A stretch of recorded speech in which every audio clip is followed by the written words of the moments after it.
சுவாமி, பூவுலகில் பாண்டியன் சபையில் பொற்கிழி பரிசு பெற்ற பட்டர்பிரான் தங்களுக்கு பூமாலை தொடுத்து சூட்டுவதுடன் அமிழ்தினும் இனிய தமிழில் பாமாலையும் தொடுத்து பாடுகின்றார்.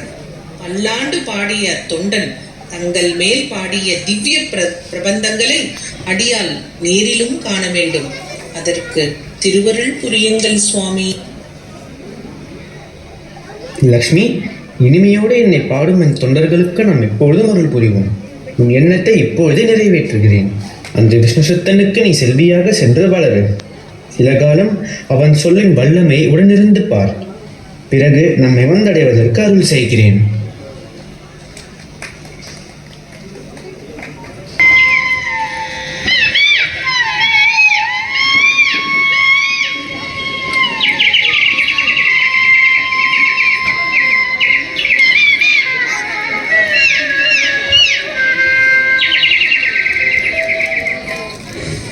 பெருமாளை, பாண்டியன் சபையிலே எவருக்குமே கிடைக்காத பொற்கிழியை எனக்கே கிடைக்க அருள் செய்த திருமாலை, தினமும் மலர் பறித்து மாலை தொடுத்து உனக்கு சூட்டி வருவதையே பெரும் தொண்டாக மதித்து செய்து வருகிறேன்.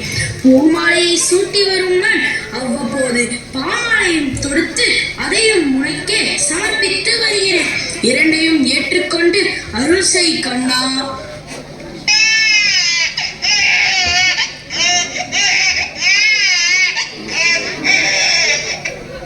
பெருமானே, ஏன் இந்த பெண் குழந்தை? யாருடையது? இங்கு எப்படி வந்தது? எனக்கு ஒன்றுமே புரியவில்லையே.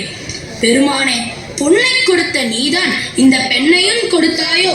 இதுவும் உன் கட்டளை என்றால் இன்று முதல் இந்த குழந்தையை நானே வளர்த்து வருகிறேன். உன்னால் கிடைத்த இந்த குழந்தைக்கு இன்று முதல் கோதை என்ற பெயர் சூட்டி இதை உனக்கே அர்ப்பணிக்கிறேன். என்னையும் இந்த குழந்தையும் காப்பது உனது கடன்.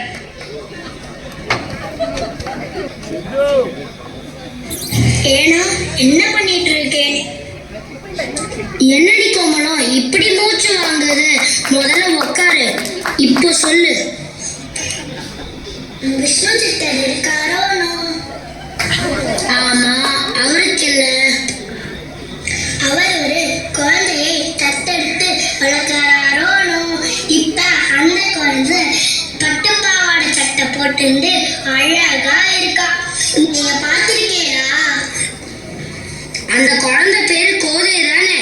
நான் விளையாடும் போது பார்த்திருக்கேன் கோமலா. அந்த குழந்தை பார்க்கும்போது சாட்சாத் லக்ஷ்மி தேவியை பார்க்கற மாதிரி இருக்கும். அவ்வளோ லட்சணமான குழந்தை. சரி சரி, பேசாம இருங்க. அவரே வந்துட்டு இருக்கார். சரி சரி, வா நம்ம போலாம்.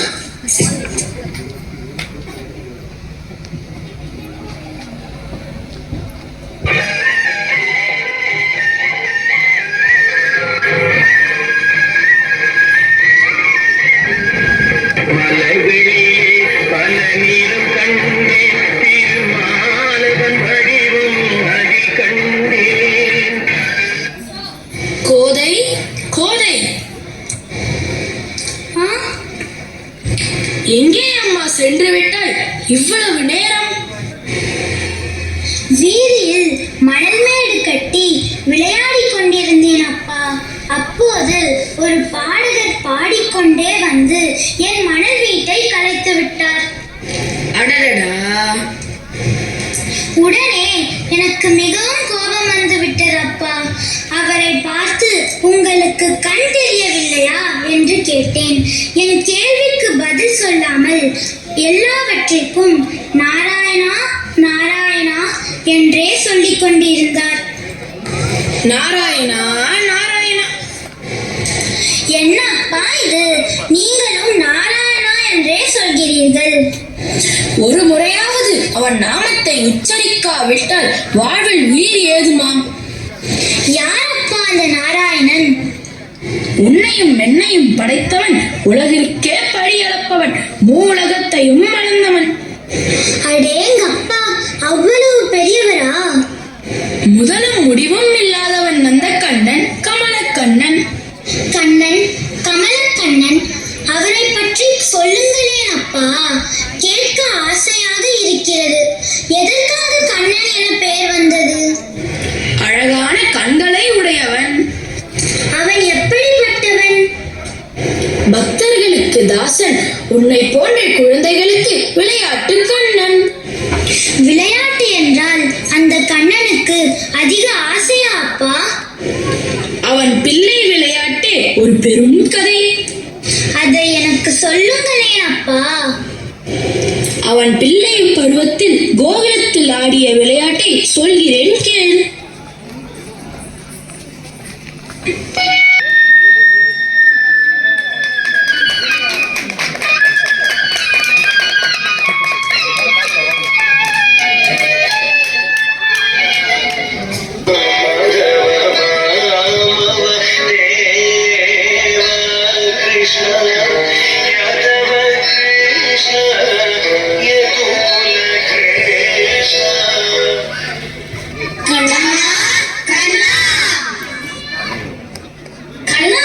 எங்களுக்கு எல்லாம் ரொம்ப பசிக்கிறது.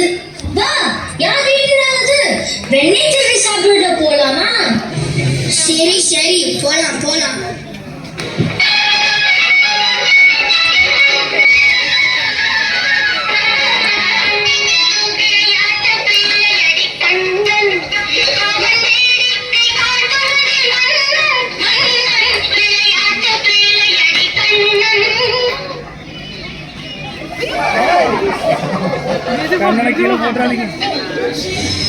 கண்ணா, முதலில் இருக்கிற பானையை எனக்கு தா. அதில் தான் நிறைய வெண்ணெய் இருக்கும். இரு இரு, எடுத்து தரேன். நீ கொஞ்சம் ஆட்டாம இரு. கண்ணா, இந்த பானையில வெண்ணெய் ரொம்ப கம்மியா இருக்கு. அடுத்த பானையை சீக்கிரம் எடுத்து தா. நீ கொஞ்சம் கத்தாம இருடா. நீ கத்தற யாராவது வந்துட போறாங்க.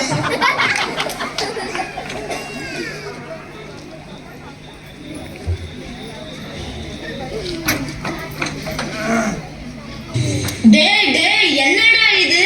அடிக்கடி பால், தயிர், வெண்ணெய் எல்லாம் காணாம போகுதுன்னு நினைச்சேன். இதெல்லாம் உங்க வேலையா? என்னடா, உங்க வீட்ல தயிர், வெண்ணெய் எல்லாம் இல்லையா? ஏன் வீட்ல இருந்து எடுக்கிறீங்க? திருடி சாப்பிடுற ருசியே தனி. கண்ணா, கிருஷ்ணா, என் கண்ணே, நீ என்கிட்ட கேட்டிருந்தேன்னா நானே தந்திருப்பேனே. என் செல்லம், நீ நல்ல வயல இந்த அவதாரங்களதான் சேராதடா. ஏண்டா, இந்த நல்ல பையனை கெடுக்கிறீங்க, போங்கடா. கண்ணா, யசோதாம்மா கிட்ட சொல்லிடுவேன். சொல்லு. இரு இரு, போய் சொல்றேன்.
கண்ணா, கண்ணா. அம்மா.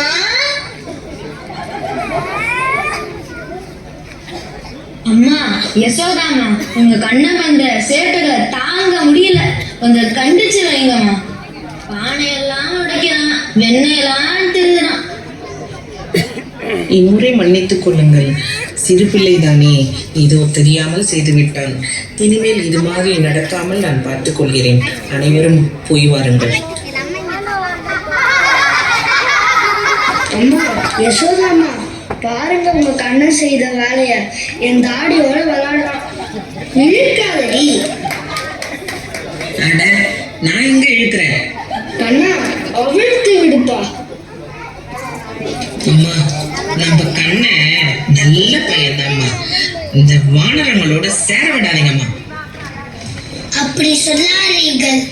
ராமாயணத்துல ராமருக்கு குரங்குதான் உதவி பண்ணிட்டு. ராமாயணத்துல வந்த குரங்குங்க பாலத்தை கட்டிட்டு, இந்த குரங்குங்க பல்ல உடைப்போம். சும்மா இல்லடா கண்ணா, அவனை என்ன செய்கிறேன் பார். உன்னை கட்டி போட செருப்பிட்டு வருவேன். கண்ணா, குறும்பு தனத்தை என்கிட்டே காட்டுகிறாயா? இரு வரேன். கண்ணா, என்ன செய்ற? மண்ணை சாப்பிடுறேன். என்னது மண்ணையா? சாப்பிட்டாரா? அம்மாட்ட சொல்லிடுவேன். சொல்லு. அம்மா, அம்மா, யசோதா அம்மா, கண்ணை மண்ணை தின்னுனா. வாங்க வாங்க. கண்ணா, கண்ணா, மண்ணையா சாப்பிடுற? வாய தர தர. கையும் காலும் நிமித்து கடார நீர் பையவாட்டி பசுஞ்சிறு மஞ்சளா ஐயனா வழித்தாளுக்கு அங்காந்திட வையம் ஏழும் கண்டாள் பிள்ளை வாயுளே வையம் ஏழும் கண்டாள் பிள்ளை வாயுளே பிள்ளை வாயுளே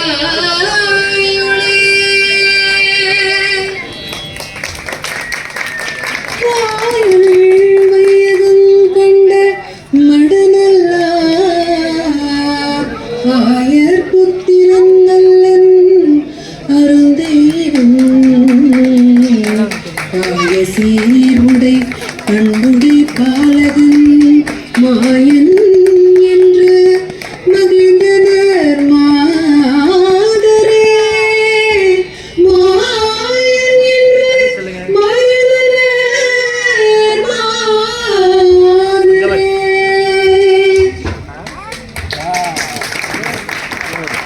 இம்மண்ணுலகை காட்டியவன் இந்த மாயவன். கோதை கோதை. என்னப்பா? ஏ அப்பா, பொல்லாதவன் அந்த கண்ணன். பொல்லாதவனுக்கு பொல்லாதவன், நல்லவனுக்கு நல்லவன். அப்பா, அந்த கண்ணனை நான் பார்க்க முடியுமா? எண்ணத்தில் தூய்மையோடு அந்த கண்ணனையே நினைத்திருந்தால் என்றாவது ஒரு நாள் பார்க்கலாம். அப்படி என்றால் இன்று முதல் அந்த கண்ணனையே நினைத்து வழிபடுகிறேன்.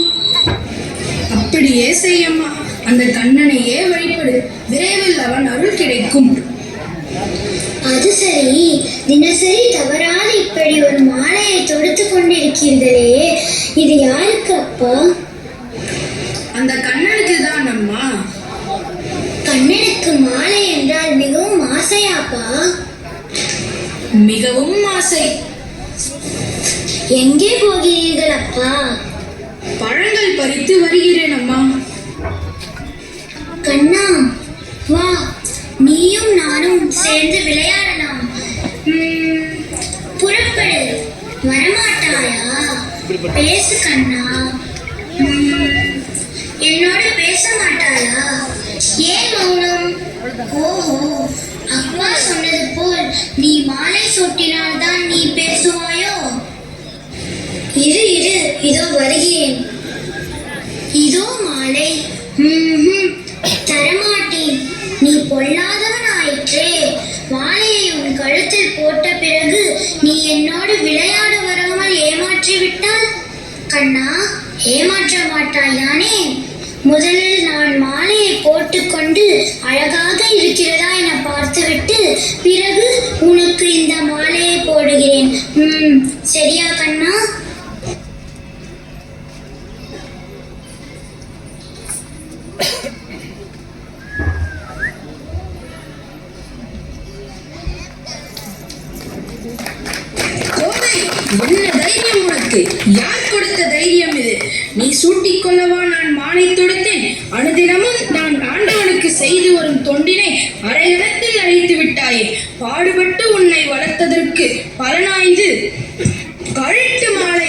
வெய் கீழே, போ வெளியே, என் முன்னே நிற்காதே, போ. உங்களை விட்டு எங்கே போவேன் அப்பா? என் தவறுக்கு தண்டனை கொடுங்கள். இன்னொரு முறை வெளியே போ என்று சொல்லாதீர்கள் அப்பா. மன்னித்து விடுங்கள். கோதை, கோதை, அழாதே அம்மா. ஆத்திரத்தில் நானும் குழந்தையாகிவிட்டேன்.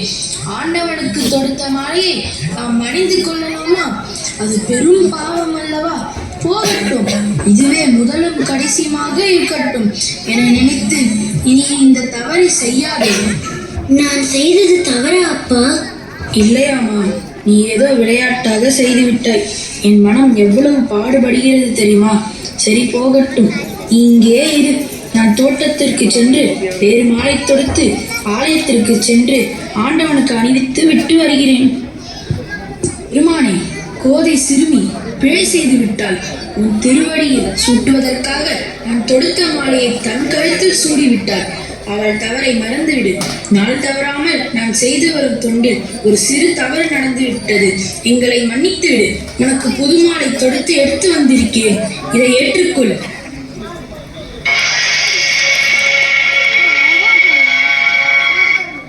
இறைவா, இது என்ன சோதனை? குழந்தை செய்த தவறுக்கு இத்தனை பெரிய கோபமா? மன்னிப்பு கேட்ட பின்பும் உன் மனம் நிம்மதி அடையவில்லையா? என் தொண்டின் பலனை இன்றோடு நான் இழந்து விட்டேனா? வேண்டாம் சுவாமி, அறியா சிறுமி ஏதோ தவறு செய்து விட்டார். ஆத்திரப்படாமல் எங்களுக்கு அருள் செய்.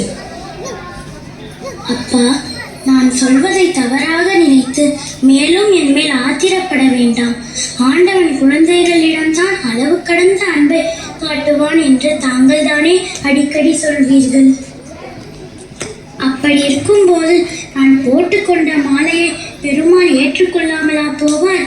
அப்பா, கண்ணன் மேல் கொண்ட ஆசையில் தானே நான் மாலையை சிறிது நேரம் என் கழுத்தில் போட்டுக் கொண்டிருந்தேன். அதையா தவறாக கருதுவார்? ஒரு காலம் இல்லை. அப்பா, நான் சூடி கொடுத்த மாலையை ஒரே ஒரு முறை அந்த ஆண்டவனுக்கு சூட்டி பார்த்தேன். சூட்டுங்கள் அப்பா. இறைவா, என்னே உனது கருணை. இந்த சின்னஞ்சிறு குழந்தையிடம் வைத்த அன்பை சிறியன் புரிந்து கொள்ள இவ்வளவு பெரிய நாடகமா? என் உள்ளம் கவர்ந்த பெருமானே, உன் பெருமையை இங்கு நான் உணர்ந்து கொண்டேன். கோதை, கோதை, நீ என் குழந்தை அல்லமா, அந்த தெய்வத்தின் குழந்தை.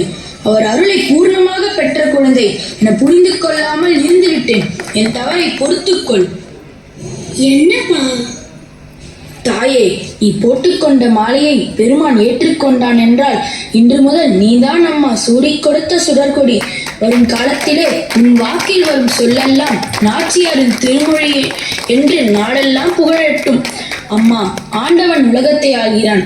அவனை நீ ஆண்டு விட்டாய். ஆண்டவனையே ஆட்கொண்ட பெருமை உனக்கு கிடைத்து விட்டதால் இன்று முதல் ஆண்டாள் என்ற திருப்பெயர் உனக்கு கிடைக்கும். அப்பா, இதுவும் அந்த கண்ணன் செய்த கள்ளத்தனம் தானே? ஆமாம், அந்த கண்ணனின் கபட நாடகத்தை யார் அறிவாள்? அம்மா, இனி அந்த கண்ணனையே நினைத்து பாடு. பூவோடு சேர்ந்து நாரும் மனம் பெறுவது போல் உன்னோடு சேர்ந்து நானும் பெருமை அடைகிறேன்.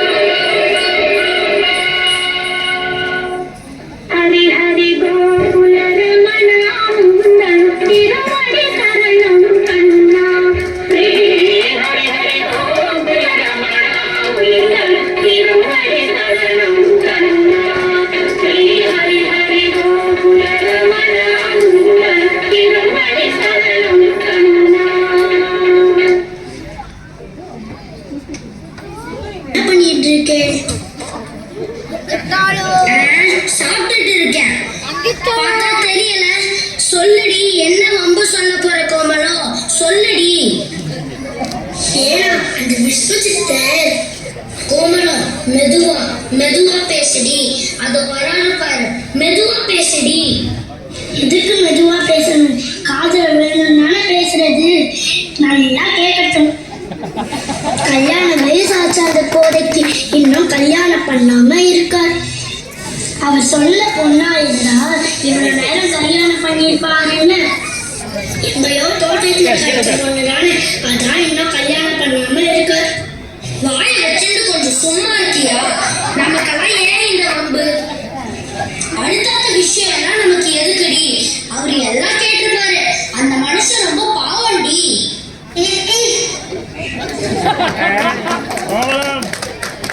ஒரு பெண் மங்கை பருவம் வந்துவிட்டால் பெற்றோர் வயிற்றில் நெருப்பை கட்டி கொண்ட மாதிரி இருக்கிறது. விரைவில் உன் திருமணத்திற்கு ஏற்பாடு செய்கிறேன்.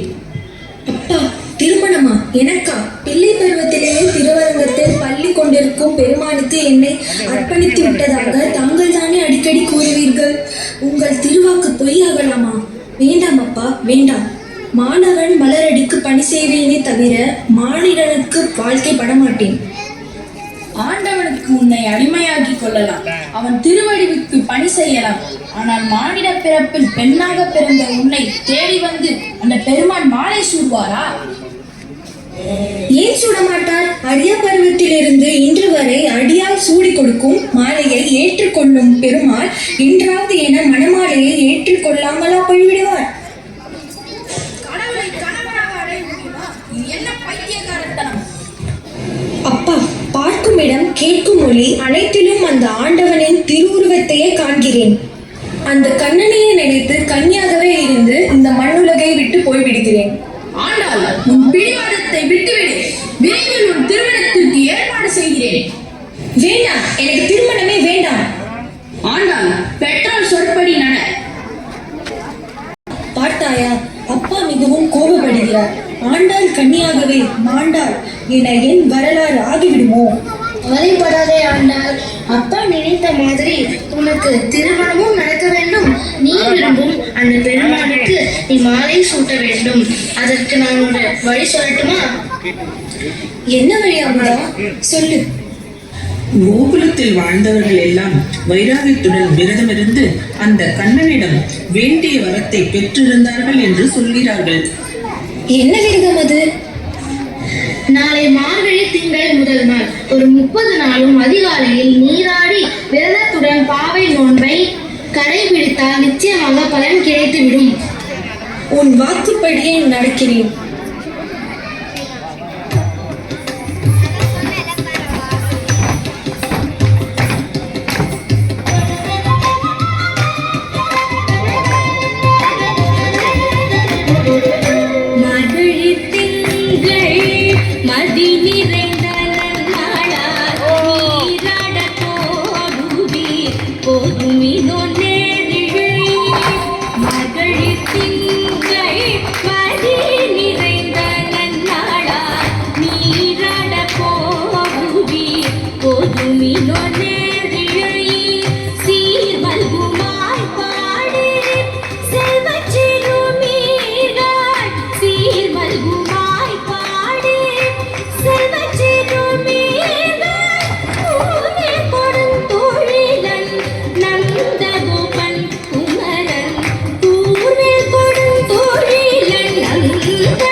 மதியம் போல் முகத்தார் ஏறாத கண்ணி யசோத இளம் சிங்கம் கார்மணி செங்கண் கதிர் மதியம் போல் முகத்தார் நாராயணனே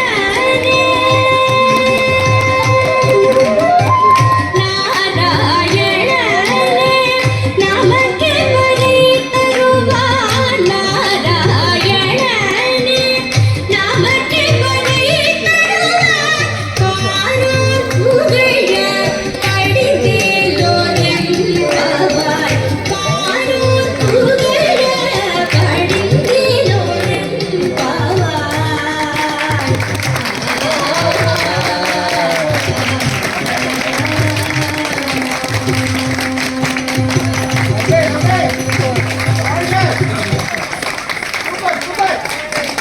பாவை நோன்பையும் முடித்து விட்டேன். பலன் கிடைக்கவில்லையே அமுதா. நினைத்தவுடன் நடந்துவிட்டால் நீ வணங்கும் பெருமானுக்கு பெருமை ஏது? பொறுமையாக இரு ஆண்டால் பலன் கிடைக்கும். அதற்குள் அப்பா திருமண ஏற்பாடு செய்துவிட்டால்? அப்படியெல்லாம் நடக்காது. சற்று ஓய்விடு, நாளை பார்ப்போம்.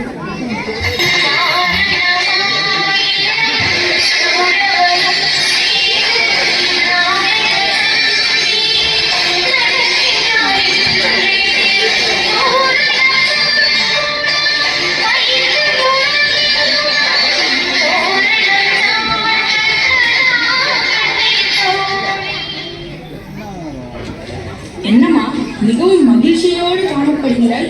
உன் மகிழ்ச்சியில் நானும் பங்கு கொள்ளலாமா? அதிகாலையில் நான் ஒரு கனவு கண்டேன் அப்பா. இன்று நானும் ஒரு கனவு கண்டேன். அந்த நற்செய்தியை சொல்லத்தான் வந்தேன். இருவருக்கும் ஒரே சமயத்தில் கனவா? நீங்கள் என்ன கனவு கண்டீர்கள் அப்பா? ஒரே ஒளிமயம் உலகளந்த பெருமான் என் முன்னே காட்சி தந்தார். உடலெல்லாம் மெய்சிலிருக்க ஒன்றும் பேச முடியாமல் அவர் திருவடிகளில் என் சிரம் தாழ்த்தி வணங்கினேன். உடனே நான் விழித்துக் கொண்டேன். பிறகுதான் நான் கண்டது கனவு என புரிந்து கொண்டேன். அது சரி, நீ என்ன கனவு கண்டாய்? அப்பா, பெருமாள் திருக்கரங்களால் என் கால்களை அம்மி மீது வைத்து அருந்ததி பார்த்து மத்தளம் கொட்ட பரிசங்கம் நின்று ஊத என் கைத்தளம் பற்றி எனக்கு மாலை சூட்டியதாகவே கனவு கண்டேன். பெருமானே, பிறந்தது முதல் இன்று வரை நான் உன்னிடம் பொன் கேட்டேனா, பொருள் கேட்டேனா? ஆனால் இன்று மட்டும் ஒன்றே ஒன்று கேட்கிறேன். என் பெண்ணிற்கு நல்ல அறிவை கொடு. கண் நிறைந்த ஒரு கணவனுடன் அவளை வாழவிடு. உன்னையே நினைத்து உனக்கே மாலை சூட்டுவேன் என புலம்பும் அவள் உள்ளத்தை நீயே மாற்று. பாவை நோன்பு இருந்து உண்மையில் பாவை பாடிய பெண்ணை பார்ப்பவர்கள் பைத்தியம் என நினைக்கும் அளவிற்கு விட்டுவிடாதே. அதை என்னால் தாங்க முடியாது.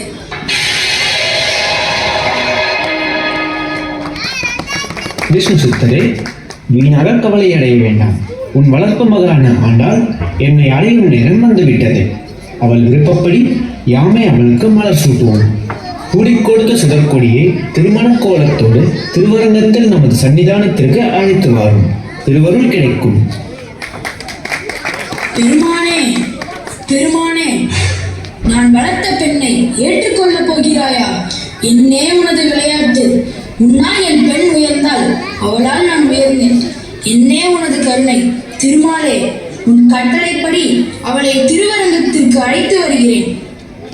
அமலனாதிபிரான் அடியார்க்கென்னையாள் படுத்த விமலன் விண்ணவர்கோன் விரையார் பொழில் வேங்கடவன் நிமலம் நின்மலம் நீதிவானவம் நீழ்மதில் அரங்கத்தம்மான் திருக்கமலபாதம் வந்து என் கண்ணிருள் எனவொக்கின்றது.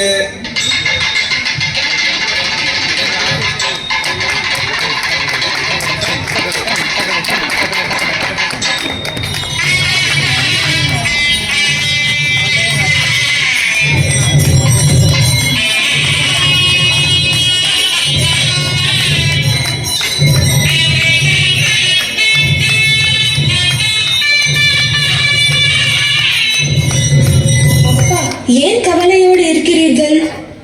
ஆண்டாள் ஆண்டவனுக்கே வாழ்க்கைப்பட சென்றாலும் அல்லும் பகலும் பாடுபட்டு வளர்த்த உன்னை பிரிய மனமில்லை அம்மா. பாவை நோன்பு இருந்து நீ பாடிய பாடலை நீ எப்போது கேட்கப் போகிறேன்? உண்ணும் சோறு பருகும் நீர் அனைத்திலும் அந்த கண்ணனையே காண்கிறேன் என பேசுவாயே. அந்த முத்தமிழ் சொல்லை யாரிடம் கேட்பேன்? கனவு கண்ட விதத்தை பாடி காட்டினாயே. அப்படிப்பட்ட உயர்ந்த கருத்துக்களை நீ எவரிடம் கேட்கப் போகிறேன்? பித்து என்று உன்னை நினைத்தேன். ஆனால் நீ என்னை பித்தனாக்கி பெரிய இடத்தில் சென்று வாழும் பாக்கியம் பெற்றுவிட்டாய். அம்மா, இந்த ஏழை தகப்பனை மறந்துவிட மாட்டாயே. அப்பா, திருவரங்கத்தில் பள்ளி கொண்டிருக்கும் பெருமானையே மருமகனாக அடைய போகும் தாங்கள் ஆனந்தப்பட வேண்டுமே தவிர அழக்கூடாது. மனக்கவலையை அகற்றி மகிழ்ச்சியோடு எனக்கு வாழ்த்து சொல்லி அனுப்புங்கள் அப்பா. உலகத்தையே வாழ வைப்பனோடு வாழப்போகும் உனக்கு வாழ்த்து சொல்லும் மறுகதை எனக்கு ஏதுமா?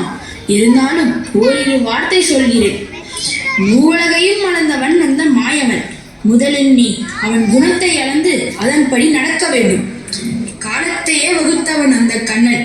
அவன் திருபாதத்தையே போற்றி தினமும் வணங்கிட வேண்டும். கள்ளத்தனம் உண்டு, ஜாலங்கள் செய்வான், கோபத்தை உண்டாக்குவான். குனிந்த தலை நிமராதே, மௌனத்தை சாதித்து அவன் மாயத்தை எல்லாம் வென்றுவிடு. ஆகட்டும் அப்பா, உங்கள் கட்டளைப்படியே நடக்கிறேன். ஆசி கூறி அனுப்புங்கள். மேற்கு திசை திருமுடி வைத்து, கிழக்கு திசை திருவடி வைத்து, வடக்கு திசை முதுகை காட்டி, தெற்கு திசையில் நேர்முகம் நோக்கி அள்ளிக்கொண்டிருக்கும் பெருமானே, உன் கட்டளைப்படி சூடிக்கொண்ட சுடற்கொடியை உன் சன்னதிக்கே அழைத்துக் கொண்டு வந்திருக்கிறேன். ஏற்றுக்கொள்ளையா. திருமாலே, பிள்ளை பருவத்திலிருந்து நான் சூடிக் கொடுத்த மாலையை ஏற்றுக்கொண்ட நீ என்னை ஏற்றுக்கொள்ள இத்தனை காலம் நாடகம் ஆட வேண்டுமா? ஏன் மௌனம்? உண்மையாகவே உறங்குகிறாயா அல்லது உறங்குவது போல் நடிக்கிறாயா? போதும் உன் விளையாட்டு. அரங்கநாதா, அடியாரை ஏற்றுக்கொள்.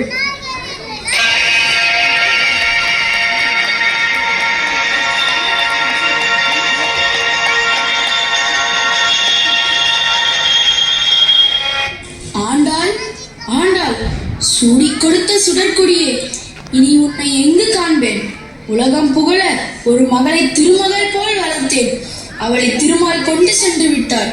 பெருமகளாய் வாழ்ந்த பெரும் பெயர் பெற்ற பிராட்டி யசோதைக்கு என் மகள் மருமகளாக வாழப்போவதை நினைத்து பெருமைப்படுகிறேன். பெருமானே, கோதைக்கு அருள் செய்த நீ இந்த ஏழைக்கு எப்போது அருள் செய்ய போகிறாய்?